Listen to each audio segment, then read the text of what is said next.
Hey, we are in Genesis. We're going to do chapter 7, 8, and 9.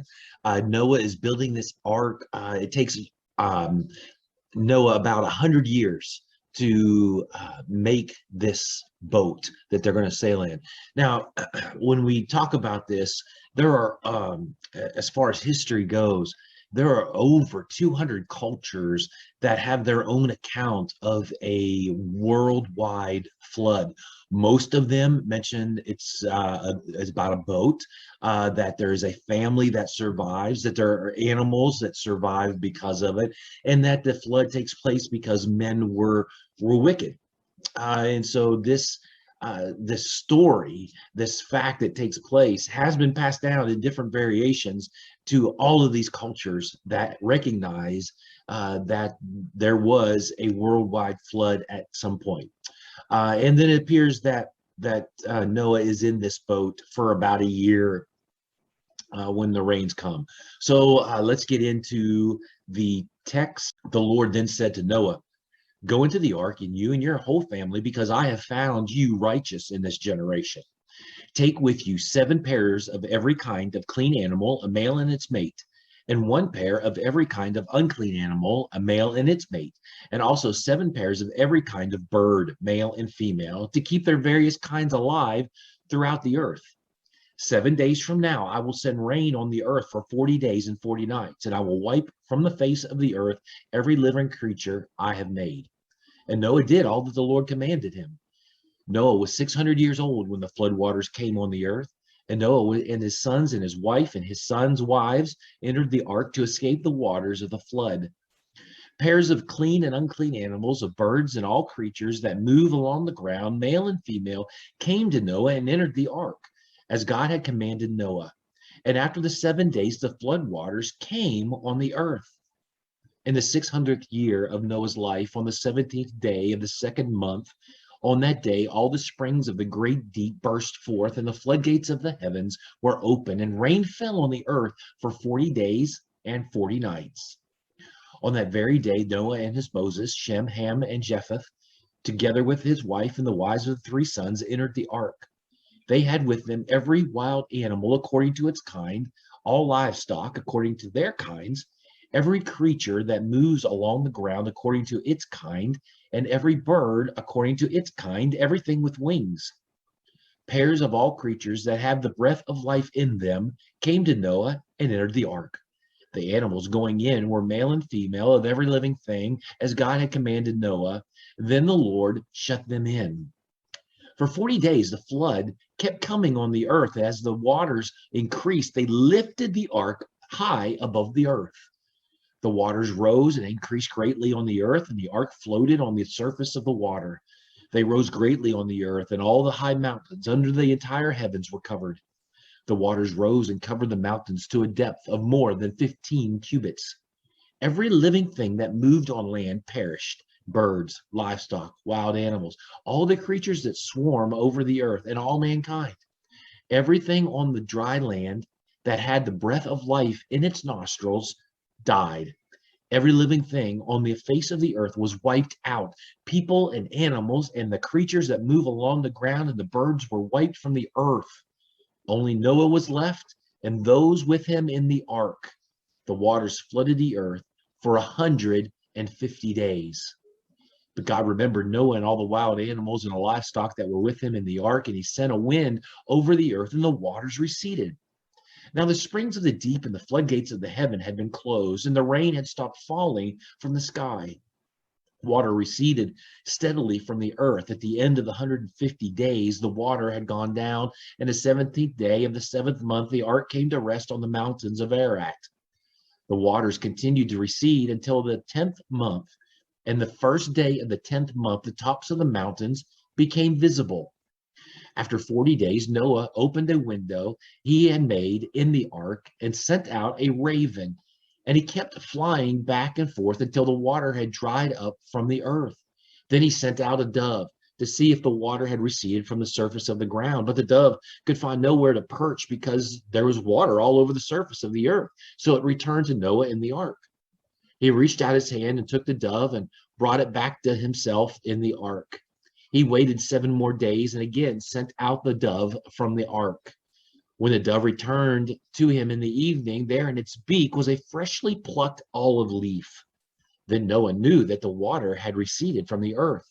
He waited 7 more days and sent the dove out again, but this time it did not return to him. By the first day of the first month of Noah's 601st year, the water had dried up from the earth. Noah then removed the covering from the ark and saw that the surface of the ground was dry. By the 27th day of the second month, the earth was completely dry.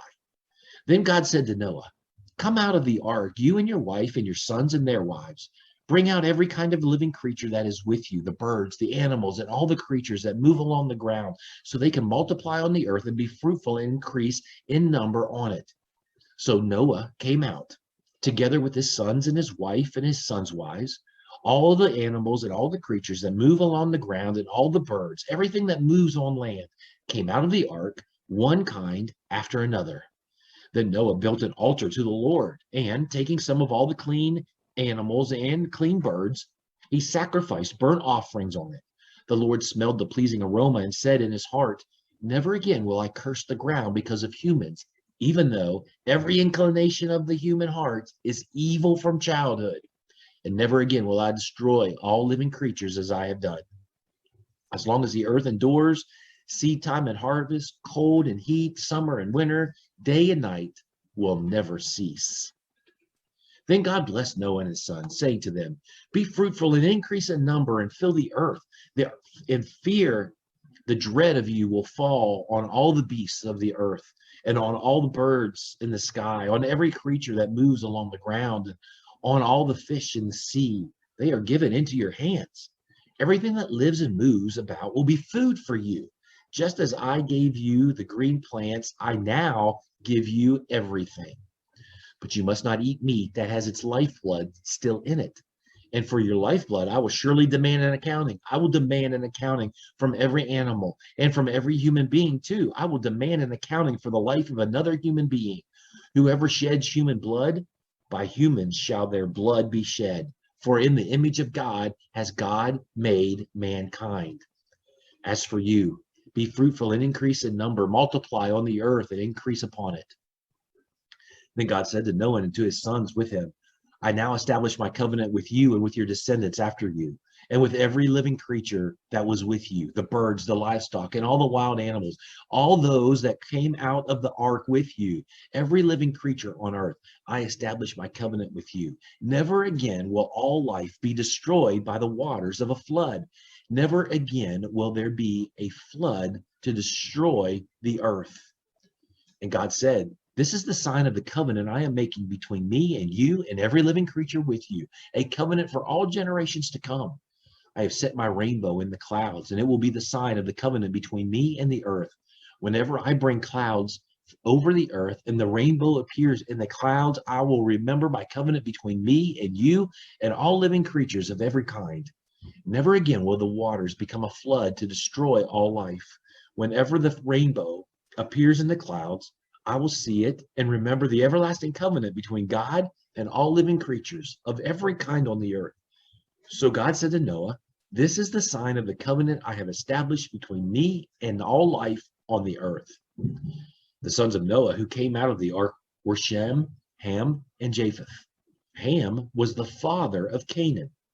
These were the 3 sons of Noah, and from them came the people who were scattered over the whole earth. Noah, a man of the soil, proceeded to plant a vineyard. And when he drank some of its wine, he became drunk and lay uncovered inside his tent. Ham, the father of Canaan, saw his father naked and told his 2 brothers outside. But Shem and Japheth took a garment and laid it across their shoulders. Then they walked in backward and covered their father's naked body. Their faces were turned the other way so that they would not see their father naked. When Noah awoke from his wine and found out that what his youngest son had done to him, he said, "Cursed be Canaan, the lowest of slaves will he be to his brothers." He also said, "Praise be to the Lord, the God of Shem. May Canaan be the slave of Shem. May God extend Japheth's territory. May Japheth live in the tents of Shem. And may Canaan be the slave of Japheth." after the flood, Noah lived 350 years. Noah lived a total of 950 years, and then he died. So just a couple points to be made. First of all, let me show you. I want to show you a picture that is all of a sudden is gone. Oh, here we go. Okay. So this is recent. This is October of 2021. They have been looking for Noah's Ark from thousands and thousands and thousands of years. Eusebius, the church historian, talks about searching for Noah's Ark. This was done. These are 3D imaging scans. They think they have found where the Ark was in Mount Ararat, eastern Turkey. And this is a story.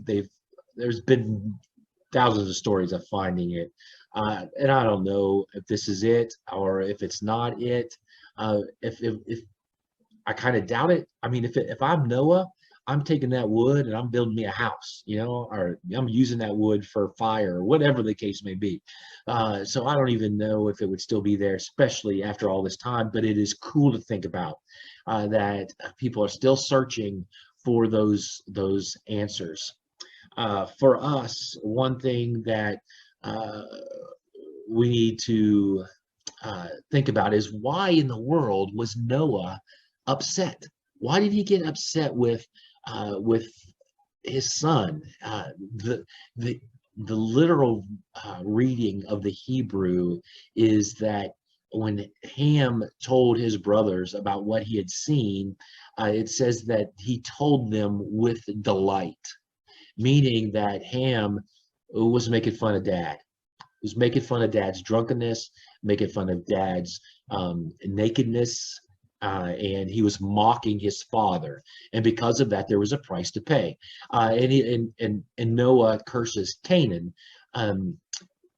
Probably, most likely, Canaan is with Ham when this all takes place, and Canaan is the descendant of Ham, and will be carrying on the family name, so to speak.